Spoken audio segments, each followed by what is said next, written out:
নরসিংদীর চিনিশপুর কালী মন্দির থেকে পূজার সংবাদ জানিয়েছেন আমাদের প্রতিনিধি সোহাগ মিয়া। অশুভ শক্তিকে বিনাশ এবং নবপত্রিকা প্রতিষ্ঠার মাধ্যমে মহাসপ্তমী শেষ করে আজ মহা অষ্টমী এবং হিন্দু ধর্মাবলম্বীদের আজকে শারদীয় দুর্গোৎসবের তৃতীয় দিন। আমি এই মুহূর্তে রয়েছি নরসিংদীর কালী মন্দিরে।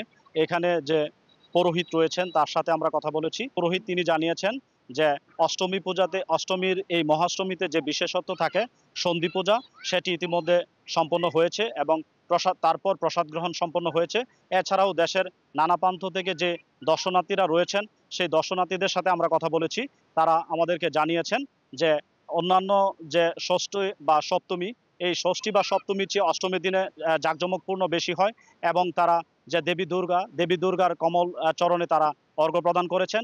এছাড়াও এখানকার যে পূজা উদযাপন পরিষদের কমিটির লোক রয়েছেন তাদের সাথে আমরা কথা বলেছি। তারা জানিয়েছেন সিসি ক্যামেরা দিয়ে এই পূজা মণ্ডপটিকে ঘিরে রেখেছেন। এছাড়াও এখানকার যে পুলিশ সুপার রয়েছেন, পুলিশ সুপার আমাদেরকে জানিয়েছেন যে নরসিংদীতে একযোগে প্রায় ৩৬১টি মণ্ডপে শারদীয় দুর্গোৎসবের কার্যক্রম চলছে এবং সেটি যাতে নির্বিঘ্নে চলতে পারে সেই জন্য পুলিশের তরফ থেকে পর্যাপ্ত পরিমাণ পুলিশ মোতায়েন রয়েছে।